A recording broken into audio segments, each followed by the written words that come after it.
harshest environments in the world dwells an ancient giant. Mysterious, elusive. A master of this icy realm. But is it on the verge of disappearing forever? At long last, the Bowhead whale is about to allow us a glimpse into its secret world.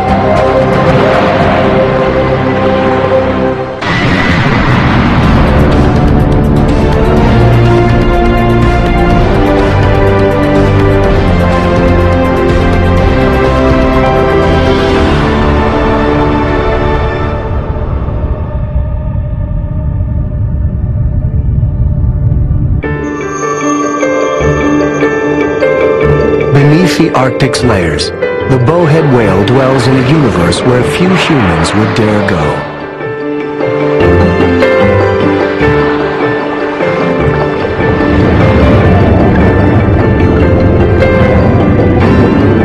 The freezing waters are filled with strange creatures.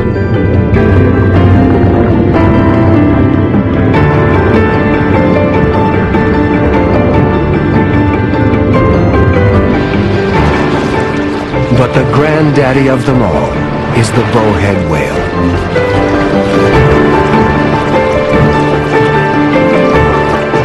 Some say it can live up to 200 years. For the people who live here, it served as a powerful symbol for centuries. While for commercial whalers of years past, bowheads were a valuable commodity. Hunted to near extinction, no one is exactly sure how many are alive today. Commercial whaling may be a thing of the past, but that doesn't mean bowheads are safe. Human activity could still be threatening these whales. No one is exactly sure how at risk they really are. But we do know that if they're in trouble, the Arctic could be too. Since they spend their lives in this icy landscape, they're a barometer of its well-being. But so little is known about these whales. While researchers know that bowheads migrate to seasonal feeding grounds, they can only guess what routes they take, and how bowheads navigate through these icy channels is a complete mystery. Now, a determined team is about to find out more. A wildlife filmmaker will venture beneath the ice, hoping to capture never-before-seen images of these whales in their natural habitat. While on the surface, a group of researchers will use cutting-edge technology to answer some of these nagging questions. Together, they hope to paint a more detailed portrait of its life, and perhaps learn what the future holds for the bowhead whale and the Arctic. Disco Bay. Bowheads have passed through these stunning waters off the west coast of Greenland for hundreds of years. Up until the 20th century, whalers flocked here too, knowing they'd find this valuable species. These days, the whalers are long gone. Bowheads have been legally protected since the 1930s. But the whales still come to Disco Bay, feeding here for a few weeks each spring. It's the ideal home for a center dedicated to bowhead research, and the natural first stop for wildlife filmmaker Adam Ravitch. Adam spent the past 15 years working in the Arctic, under some of the most brutal conditions imaginable, trying to get close to some of the most extraordinary creatures on the planet. His aim, to capture their hidden lives, the way they behave when no humans are present. When I get close, I can see the whole animal. Look into its eyes. And for me, this is when I make a real connection to it. The thrill of venturing beneath the ice is what first drew Adam to the Arctic. every time I drop beneath the surface, it's like I'm exploring an alien ice world. It's so full of surprises, and the chance that every time I come around an ice floe, I may find something that no one has ever seen before. Few have ever seen, let alone captured footage of, these whales beneath the ice. But Adam's no rookie. He's spent years mastering techniques that enable him to approach the most elusive subjects. Adam's images will shed light on the bowhead and help scientists understand it better.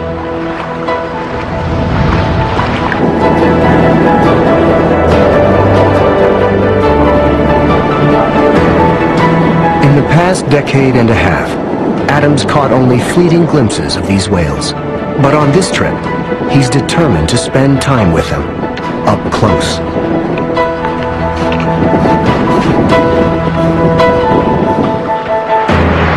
It won't be easy. The Arctic is one of the most dangerous environments in the world for humans, especially below the ice.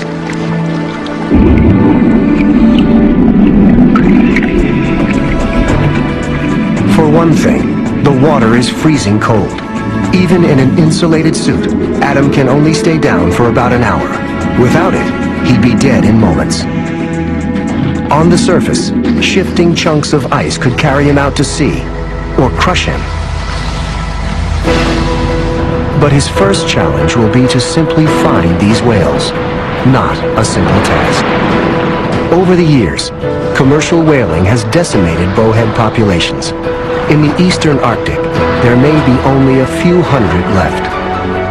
A team of bowhead researchers has promised to help Adam track these whales, but they're not scheduled to arrive in Disco Bay for another 2 weeks. So Adam decides to see if the locals can give him a sneak preview. Guide Abel Brandt and his team know the waters around here best. Adam hopes they can lead him straight to the bowheads. Then I'd like to work the month at trying to achieve some good surface shots and some nice underwater shots. But it's going to be trickier than he thought. Adam doesn't speak the local languages, Danish and Greenlandic, and it turns out the translator he's hired doesn't seem to understand much English. Are there whales around? Has he seen any whales yet? Does Abel think that we would go and try whales right away? Ask him if we get another person, can that person be someone who speaks more English, maybe, to help? This whale. What do you call this, Abel? You know you're in trouble when you have to use visual aids.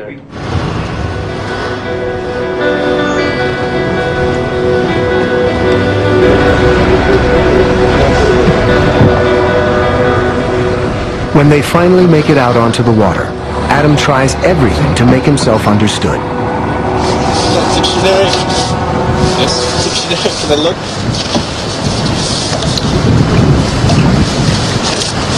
This is a Greenlandic dictionary. I'm looking for diving. Kapit? Kapit? Kapit? Kapit. Yeah? Okay. Okay. I can't do this. Forget it. We'll just go back over there and I'll show you. I'll show you what I mean. I understand. Okay. But language isn't their only barrier. With temperatures well below freezing, slabs of ice cover the water's surface.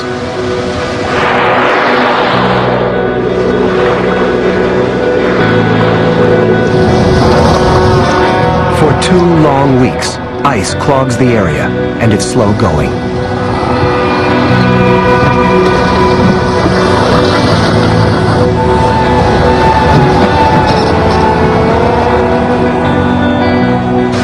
Eventually, they work out their communication problems, and together find an ideal spot for Adam's first dive. Suddenly, 2 bowheads surface, perhaps a sign that Adam's luck is turning.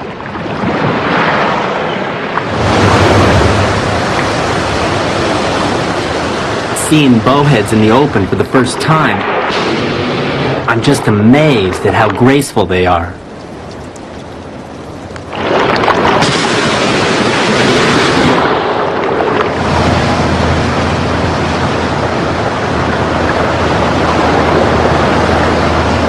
Adam hopes he'll be able to draw closer underwater.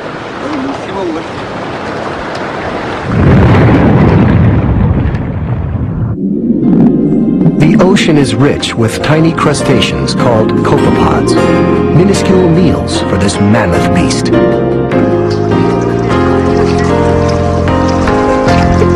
But this snack doesn't lure the whales any nearer, so Adam moves toward them. But every time he gets close, they dive.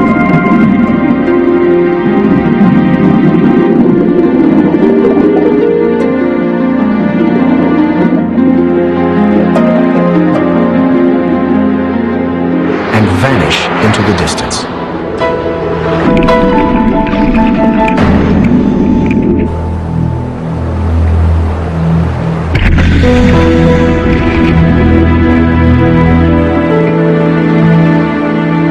Hours go by, and Adam's just about had it.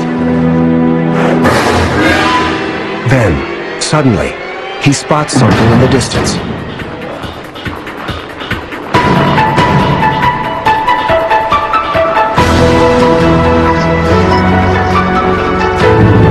It's a baby bowhead. For Adam, the encounter is thrilling, but bittersweet. Face to face with the baby, all I get is a quick glimpse, and I wonder, am I looking at the last of its kind? Then, with a couple flicks of the tail, it's gone. For the next 2 weeks, Adam keeps trying.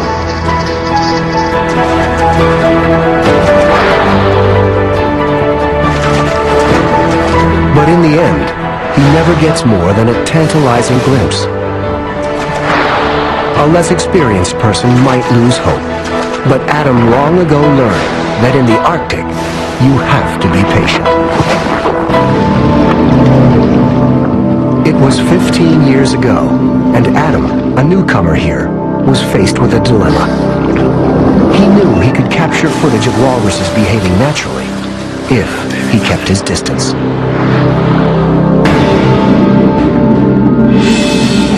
But once he moved in close, their behavior changed. With a human around, they'd lash out or flee.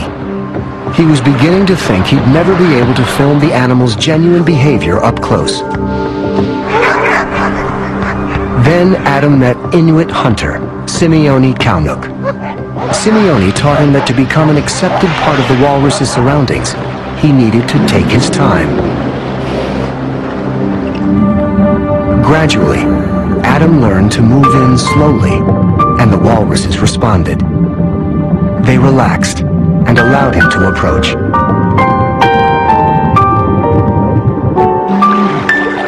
As a result, Adam was able to capture some of the most tender moments in their lives.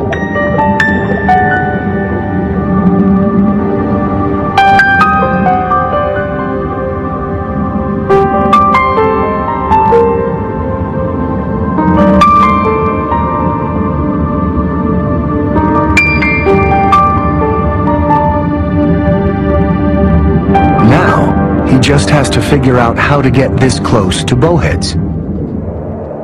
If the local guides can't get him there, maybe some state-of-the-art science will do the job. In Disco Bay, the team of researchers Adam's been expecting has arrived. Led by Danish biologist Mads Peter Heidi Jørgensen, they're conducting exciting new research on bowheads.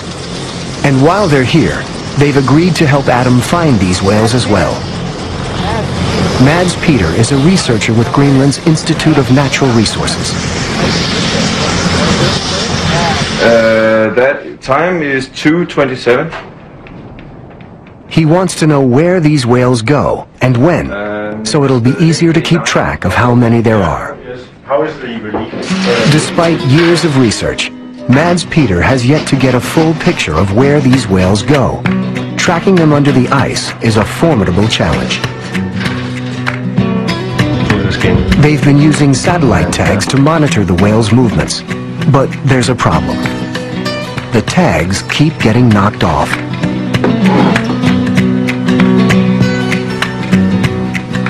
If the team can get the tags to stay on, they'll reveal where the whales travel for the next 8 months and how deep they dive along that route.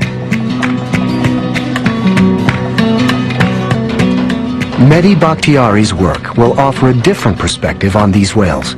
He's the lead engineer for a remarkable National Geographic project called CritterCam.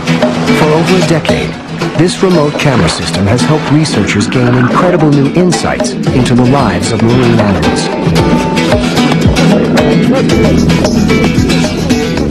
Attached with the help of a powerful suction cup, harness, or other device, the CritterCam hitches a ride on the back of an animal for hours at a time and films the world from their perspective. It's been successfully used on blue whales, sharks, seals, and yes, even penguins.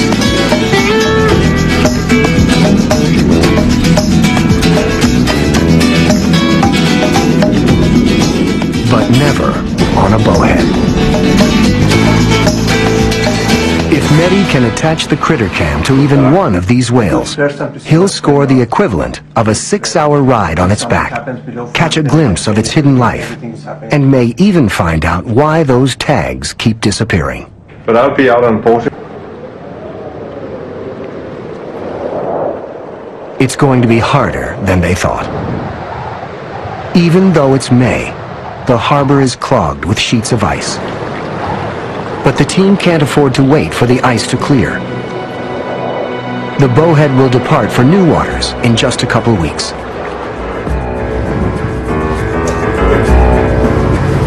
Mads Peter and his team move out in their research ship, the Porcelain, slicing a path through the ice.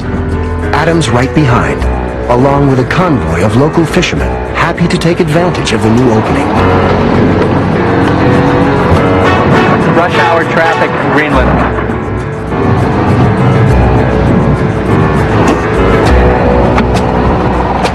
In the open water, Mikkel Willem Jensen prepares the satellite tags. A barb is used to attach the tag to the whale. To a human, it looks huge, but for a 60-ton whale wrapped in more than a half a meter of blubber, it'll probably only feel like a slight prick.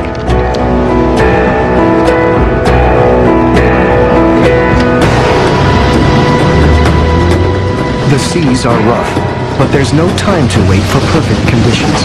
They'll have to tag 10 whales before their work is done.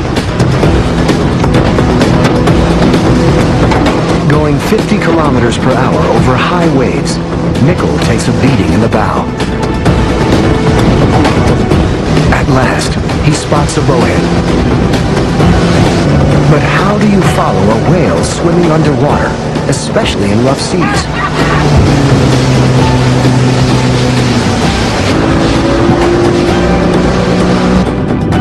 Mikkel tracks it by watching for the footprints, or eddies, left by its tail.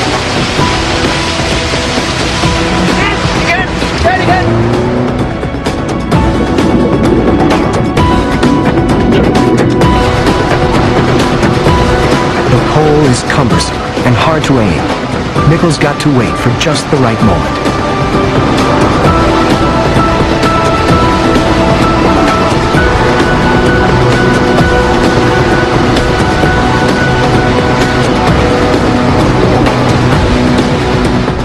But it's too rough. He can't get a clear shot. And there's no sign conditions will improve.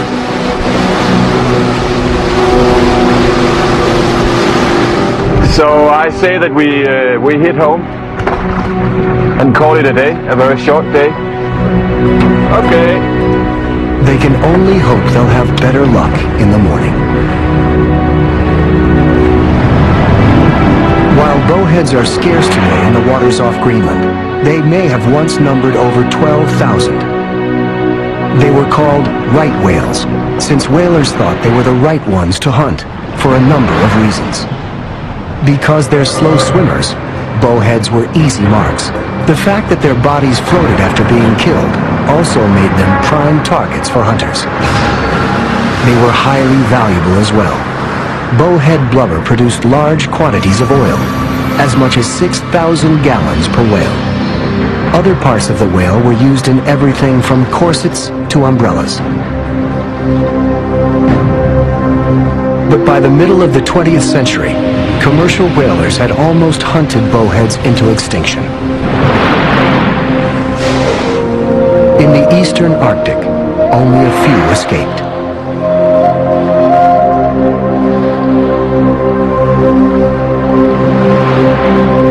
This bowhead could be 200 years old. It may have witnessed the slaughter of the 19th century firsthand.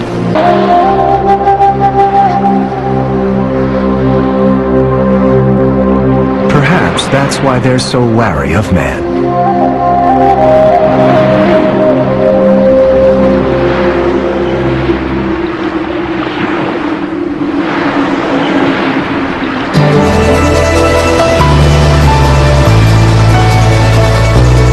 The next day, the ocean is calm and clear of ice, and the team is determined to tag its first whale.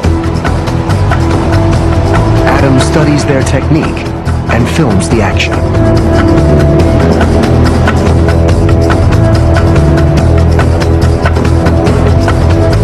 If the chase seems like a hunt, it's because Mikkel and Mads Peter use almost the exact same methods that the whalers perfected.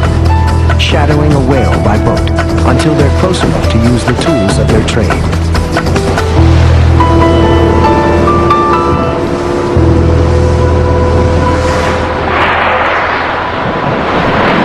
A whale rises in the distance, and they're off. Here they go.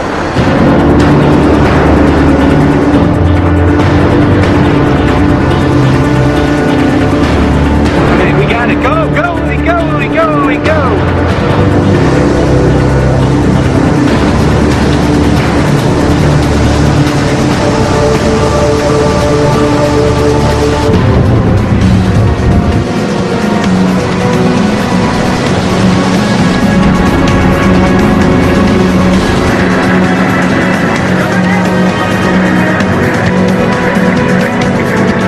But the first tag doesn't take.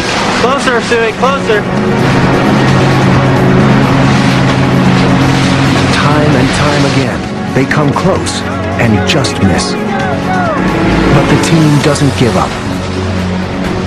They need to place these tags if they're going to track the whales this year. Come on, come on, come on, one more time. Come on, come on, come on, come on, come on. Finally, Got it. success.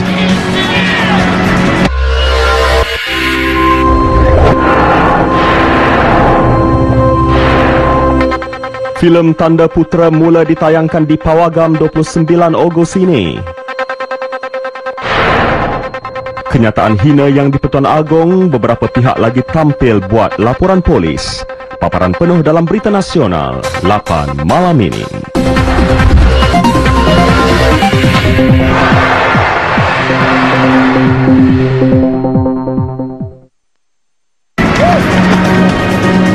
Over the next several days, Mads, Peter, and Mikkel managed to place all 10 satellite tags.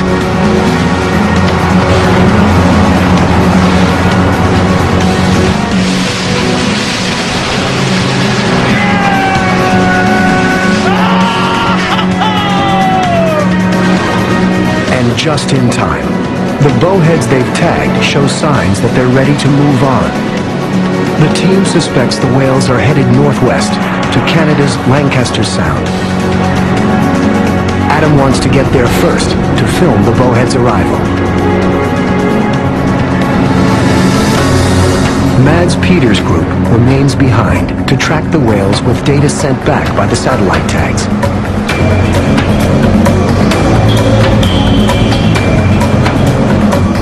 And Medi prepares the critter cam for its maiden voyage on a bowhead. Adam's plan, to film the whales as they arrive in Lancaster Sound, is a long shot. He'll have to be in just the right place at just the right time to catch them coming through.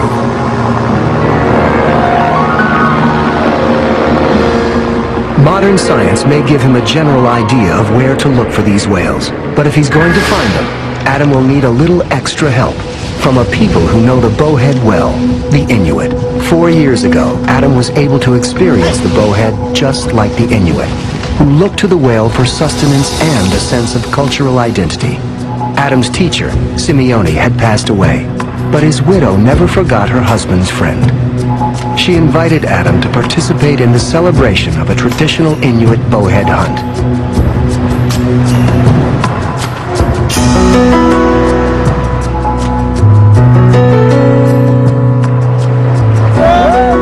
But this hunt almost didn't happen. In 1979, with bowhead numbers alarmingly low, Canada effectively halted all hunting of this species. Yet the Inuit knew it was commercial whaling that was mainly responsible, not their small-scale, traditional hunts.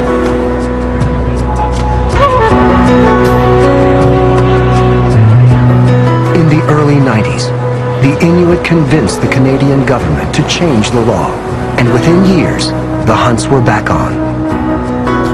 Since then, the Inuit have legally hunted one whale every 2 years.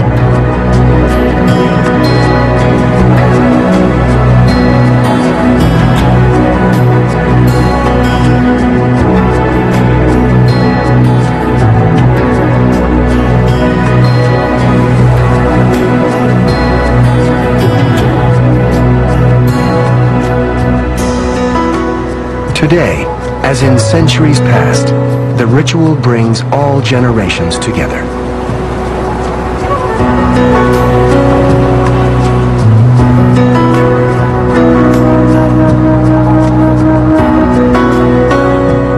This transfer of knowledge from generation to generation is an ancient tradition, forging a link between the past and the present.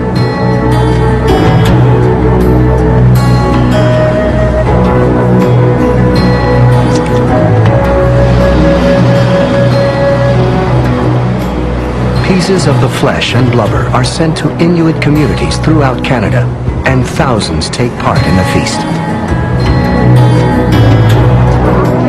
This was Adam's first chance to see this whale up close. He witnessed the intimate bond between the Inuit and the bowhead, a creature that has provided them with sustenance for thousands of years, and served as a symbol that binds their culture together. Most important of all, he learned a critical Inuit secret.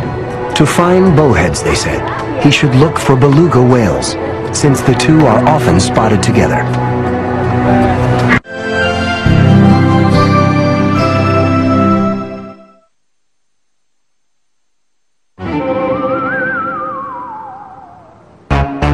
Super Bass Power! Super Bass Power!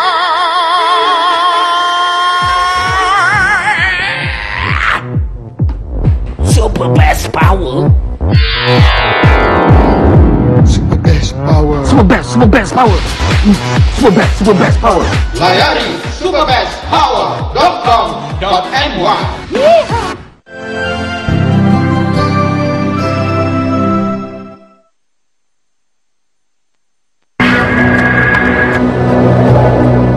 As he approaches Lancaster Sound, Adam hopes this ancient secret will lead him right to the bowheads, assuming the whales are coming this way.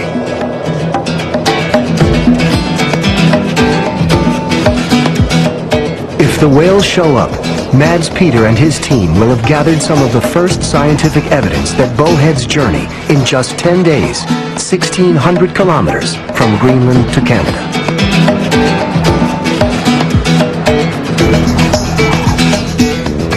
Good news awaits Adam when he arrives. It's the end of June, and for the first time in years, ice still chokes off the Northwest Passage this late in the year. The whales will be forced to wait along the floe edge for the ice to break up before they swim on to their summer grounds. This traffic jam should give Adam a great opportunity to film bowheads, if and when they make an appearance. From the air, Adam scans for wildlife, searching for signs that this is a healthy habitat, one that will provide safe passage to the bowhead. He catches sight of one of the Arctic's most unusual-looking animals, the narwhal. Using 2.5-meter tusks that sprout right out of their heads.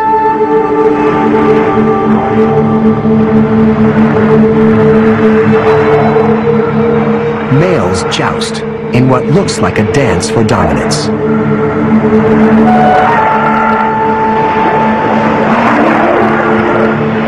The tusk, which can weigh a hefty 9 kilograms, is actually the male narwhal's left front tooth. Its use remains a mystery.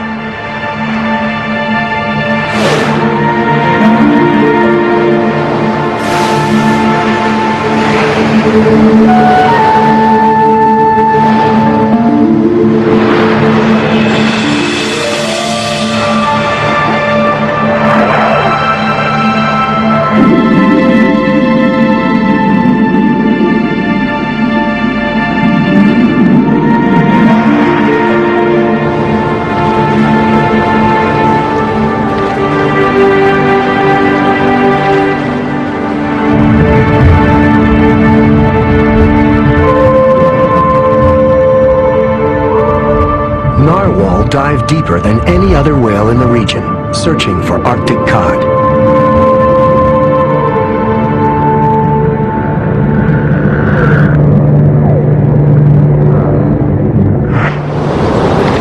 Little else is known about these mysterious whales, but if they're doing well here, bowheads may thrive in Lancaster Sound too.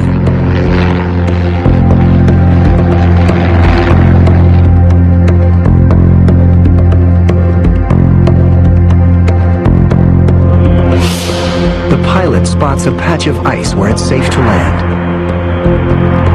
Next to an ice ledge with a site that begs further investigation. Adam recognizes these unusual creatures. Hey, beluga whales. You can look right down here. There are beluga whales right underneath the ice and the open water.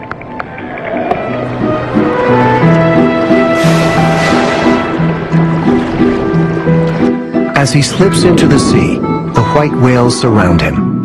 If belugas and bowheads do swim together, as the Inuit believe, it looks like Adam might finally find what he's been looking for. I don't know too many playful animals in the Arctic, but belugas seem to enjoy a good game of cat and mouse. Every time I get close, they back off.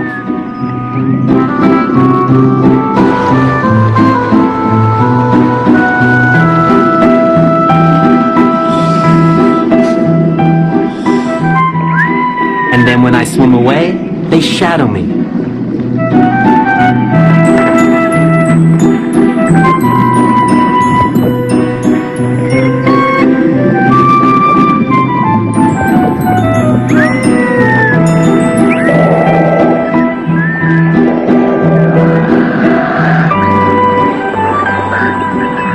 These incredibly social whales can alter their facial expressions. To a human, they often look like they're smiling.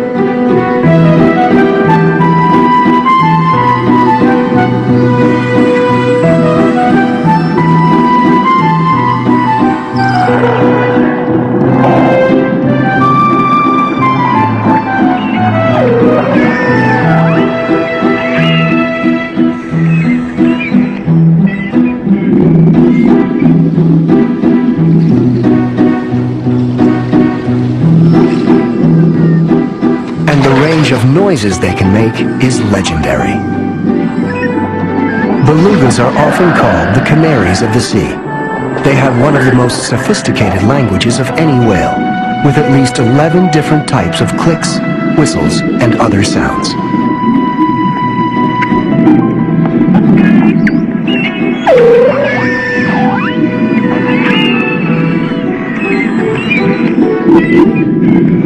After playing for a while along the edge of the ice floe, the belugas disappear under the shelf.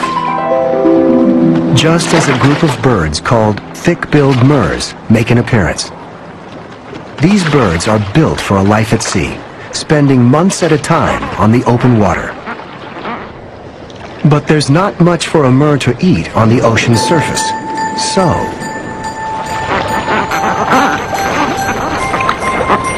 they plunge as deep as 120 meters in search of fish and crustaceans.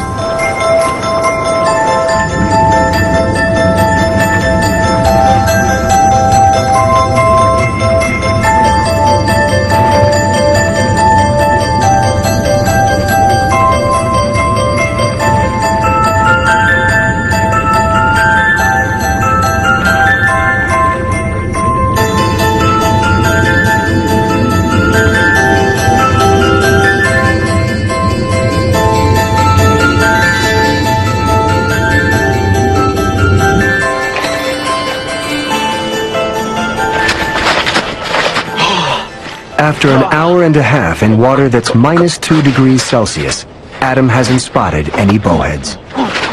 Maybe they just haven't arrived yet.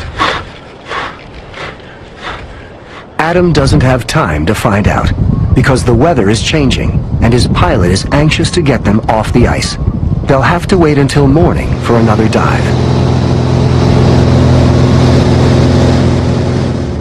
While in Greenland, on Disco Bay, Mads Peter and his team are tracking the 10 whales they successfully tagged and are ready for the next stage of their research, finally deploying the Critter Cam. Using this camera, which attaches to marine animals with a powerful suction cup, they hope to get an inside look at the world of a bowhead whale. Mehdi has spent 8 years perfecting the Critter Cam and its waterproof housing, but there's no guarantee he'll be able to attach it to a bowhead.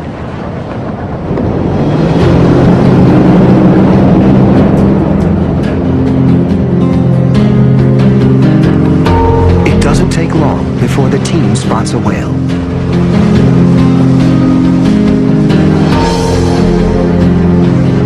They follow its footprints, waiting for just the right moment.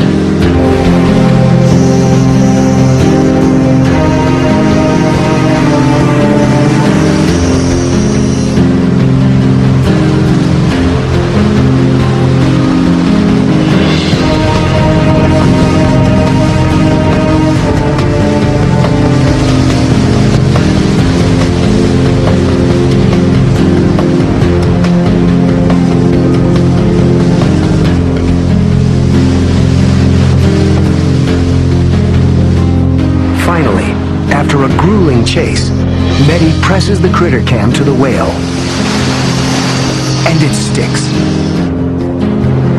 In 6 hours, the suction cup will automatically release.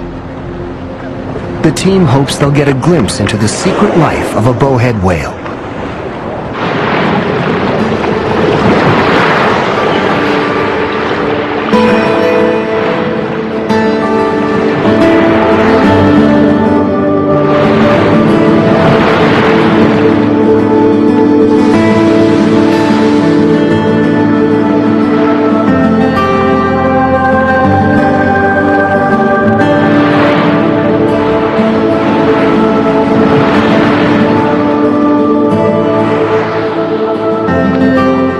The bowhead.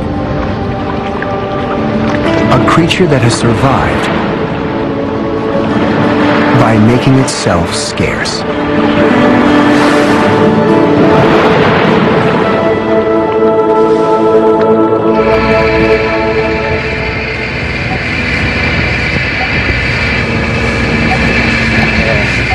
Six hours later, Mehdi gets the signal that the Critter Cam has disengaged from the whale and is floating on the surface. Oh, yeah! They've got the machine, and it seems to be in good shape. Yes!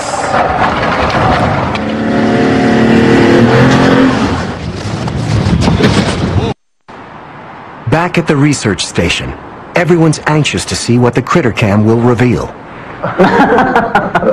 They roll tape. Wow.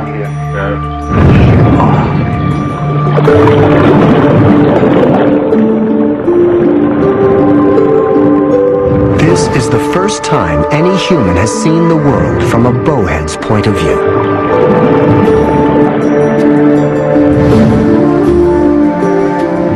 The Critter Cam has opened a window onto the life of one of the oldest creatures on Earth.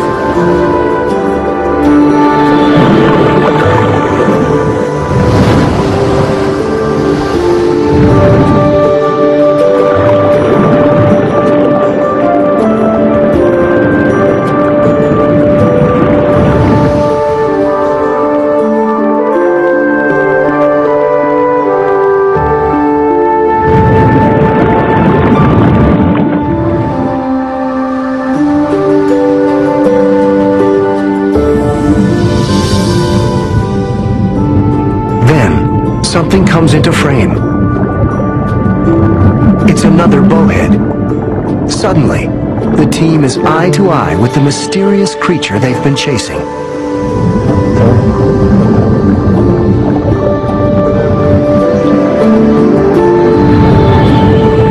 The Critter Cam reveals the bowheads bumping together, proof that these often solitary animals interact in the ocean's depths. And then, one seems to deliberately sideswipe the Critter Cam.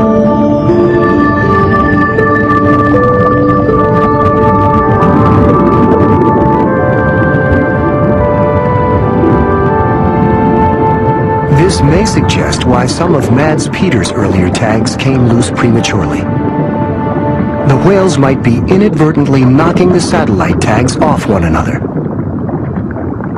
Mads Peter is worried. If the bowheads are knocking off the tags, much of the team's hard work will be wasted, and a chance to help protect them might be lost. Only time will tell if these tags will stay on. Back in Lancaster Sound, the ice is breaking up, eating away at Adam's base camp. And the whales still haven't shown up.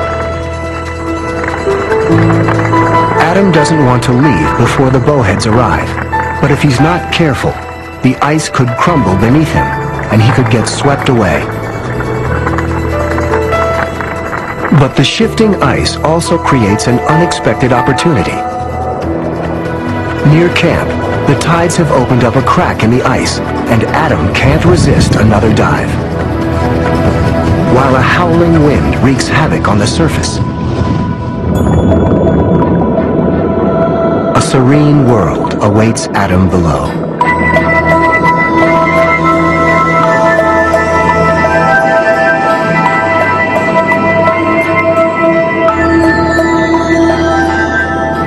Huge caverns, cathedrals draped in curtains of green algae. Swarms of shrimp-like creatures fatten up on the algae.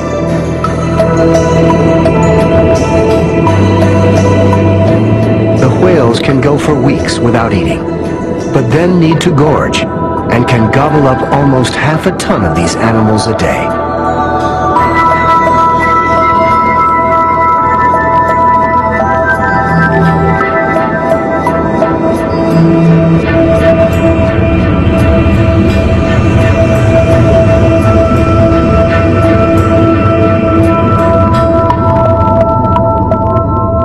Down here, it seems more like the Caribbean than the Arctic.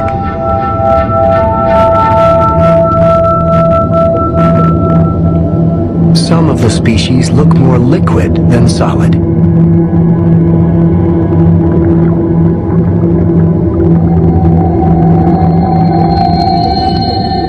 In these inky depths, strange organisms produce light shows through a chemical process called bioluminescence.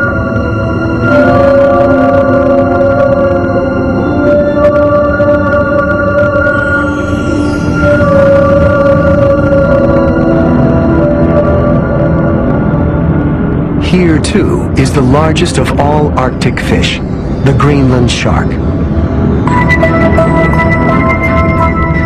Growing to over 5.5 meters, this massive shark has forged a strange relationship with a tiny, wriggling parasite. The parasite, a type of copepod, clings to the shark's eye, feeding on it and partially blinding it. But in return, the parasite's wriggling may lure in prey.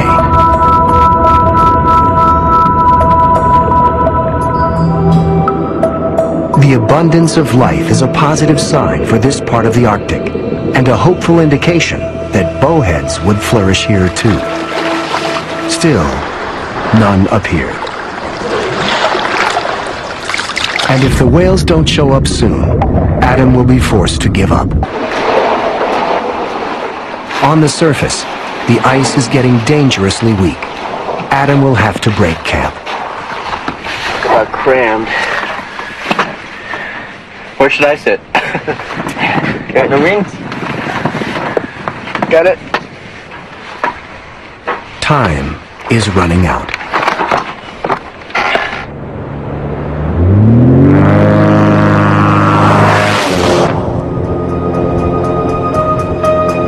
Water now blankets much of the ice.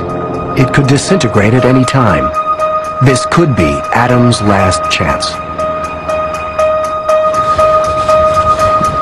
Overnight, the ice has begun to fracture, placing Adam in a perilous situation. To reach the open water, he has to swim through this narrow channel among shifting chunks of ice. It's like a maze. Adam must proceed cautiously. A simple change in the wind and he could get trapped or even crushed. In the distance, he sees belugas. Could bowheads be here too, as the Inuit said?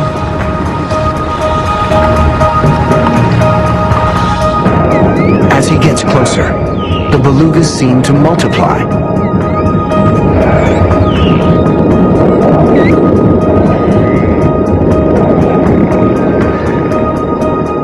Finally, he reaches the flow edge and sees something moving in the distance. Something big.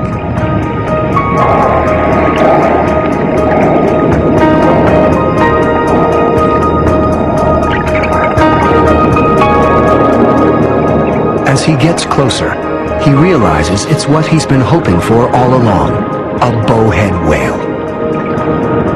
And to his delight, the whale doesn't seem to be afraid.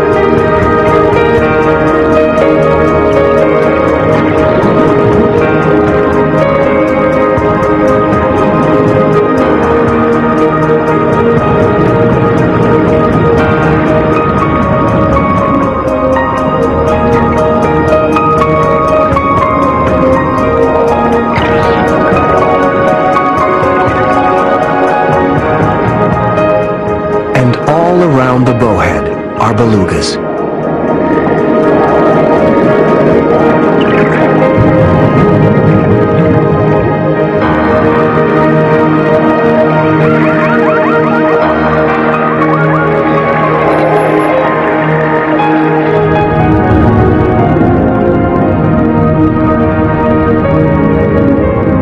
The cavernous mouth opens, and the whale feeds.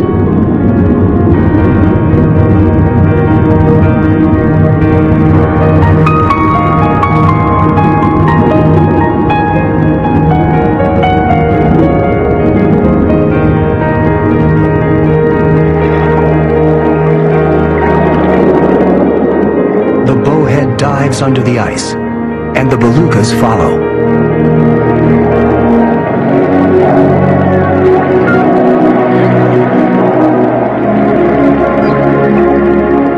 For Adam, the encounter has been the fulfillment of a long-standing dream.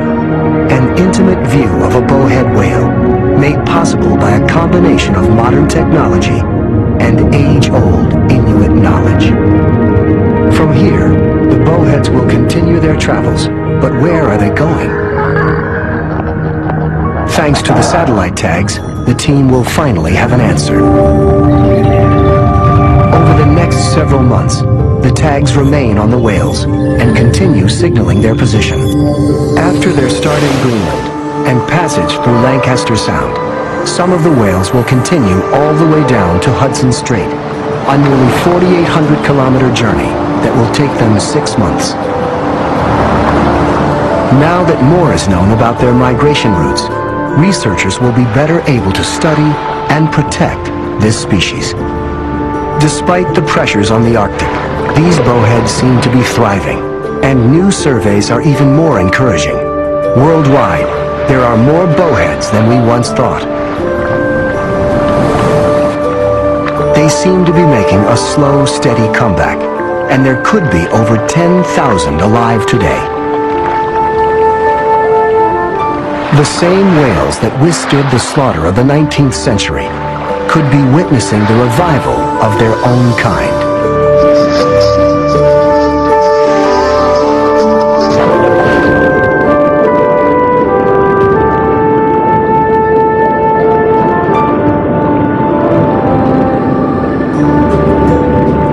The bowhead whale. For centuries, this giant of the Arctic has survived, enduring all that nature and man have placed in its path. At long last, it has given researchers a glimpse into its mysterious life, providing details that may safeguard its future and the icy realm it calls home.